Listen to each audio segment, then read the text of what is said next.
সংঘাৰী বানৰ কবলত সমগ্ৰ ৰাজ্যৰ লগতে গুৱাহাটী মহানগৰীতো বানৰ প্ৰকোপ দেখিবলৈ পোৱা হৈছে। বানৰ ফলত গুৱাহাটী মহানগৰীতো একাংশ স্থান ক্ষতিগ্ৰস্ত হৈছে আৰু এই মুহূৰ্তত আমি চোনচালি অঞ্চলত উপস্থিত আছোঁ। চোনচালি সেউজ নগৰত উপস্থিত আছোঁ আৰু এয়া হ'ল ব্ৰহ্মপুত্ৰৰ পানী।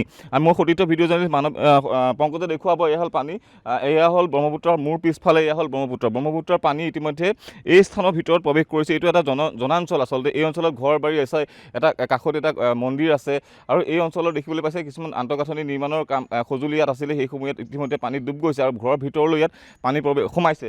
আৰু এই মুহূৰ্তত এই চোনচালি অঞ্চলৰ এজন ব্যক্তি আছে, তেওঁৰ সৈতে কিছু কথা পাতিবলৈ চেষ্টা কৰিম। ইয়াত পানী এইবাৰ যিমান পানী হৈছে, আমি বৰ্তমান পানীৰ ওপৰতে আছোঁ। এনেকুৱা পানী আপুনি আগতে দেখিছিলে নে বা কি ক'ব? হোৱা নাছিলে, এইবাৰ বেছি হৈছে। এইবাৰ আৰু হোৱা চান্স আছে আৰু ৰাতিলৈকে আৰু তল ৰাস্তা মেইন ৰাস্তাই তল যাব চাগে। এতিয়া আমাৰ যিখন পিছফালে পানী আহি আছে, এইখনতো ব্ৰহ্মপুত্ৰ। এইখন ব্ৰহ্মপুত্ৰ, সেইটো ছাইডত কুৰুৱা পৰে, এই ব্ৰহ্মপুত্ৰৰে পাৰ সেইখিনি। এই অঞ্চলত আৰু ক'ত ক'ত ক্ষতি হৈছে বুলি আপুনি গম পাইছে? আপোনাৰ সেই বিহাৰী বস্তিৰ ফালত বেছিকৈ আপোনাৰ সেই গোপালক আছে, তেখেতসকলৰ মানে সেই নদীৰ পাৰত আছে, সেইবোৰ চব তল গৈছে। উশাহ ঠাই মানে ৰাখিছে। আৰু কিছু পানী ইতিমধ্যে দেখুৱাইছোঁ। ইতিমধ্যে এই অঞ্চলত আমি যি অঞ্চলত উপস্থিত আছোঁ, ইয়াত আঁঠুলৈকে এই অঞ্চলৰ পানী। আৰু কিছু যদি মোৰ পিছফালে সতীৰ্থ ভিডিঅ' জাৰ্নেলিষ্ট পংকজে দেখুৱাব, মোৰ পিছফালে যদি দেখিবলৈ পাইছে, এইটো এটা পথ আচলতে। আমি য'ত উপস্থিত আছোঁ এইটো এটা পথ।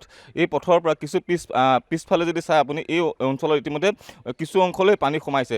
আৰু এনেদৰে যদি পানী বাঢ়ি থাকে, হয়তো এই কিছু সময়ৰ পাছত বা আজি নিশাৰ ভাগলৈ বা কাইলৈ হয়তো ইয়াৰ এই যিসমূহ অঞ্চলত জনাঞ্চল যিসমূহত ঘৰ আছে, এই ঘৰসমূহৰ ভিতৰতো পানী প্ৰৱেশ কৰিব। আচলতে ফেনে ফুটুকাৰে বাঢ়ি আহিছে ব্ৰহ্মপুত্ৰ। আৰু অকল গুৱাহাটী মহানগৰীতে নহয়, মাজুলী, ডিব্ৰুগড়, ধুবুৰী, চিপাঝাৰ গৰুখুটি প্ৰকল্পও যথেষ্ট পানী হৈছে বুলি আমি ইতিমধ্যে গম পাইছোঁ। তাৰোপৰি মাজুলীত যি মাথাউৰি আছে, যুগুনি ধাৰি যি মাথাউৰি আছিলে, সেই মাথাউৰি ভঙাৰ ফলত মাজুলীত যথেষ্ট পানী হৈছে। আৰু এই মুহূৰ্তত সকলো অঞ্চলতে আচলতে ৰাজ্যৰ বিভিন্ন প্ৰান্ততে, বৰাক উপত্যকা যদি চাই, হাইলাকান্দি জিলাতো যথেষ্ট সংখ্যক গাঁও বানত ডুব গৈছে। আৰু কালি মুখ্যমন্ত্ৰীগৰাকীয়ে ঘোষণা কৰিছিল যে কালি পৰ্যন্ত তেখেতে কৈছিলে যে 14খন জিলাৰ 41টা ৰাজহ চক্ৰ ৰেভিনিউ চাৰ্কুল জলমগ্ন হৈছে। গতিকে এনেধৰণে আচলতে বান পৰিস্থিতিৰ সৈতে মোকাবিলা কৰিবলৈ সকলো সষ্টম হৈ আছে।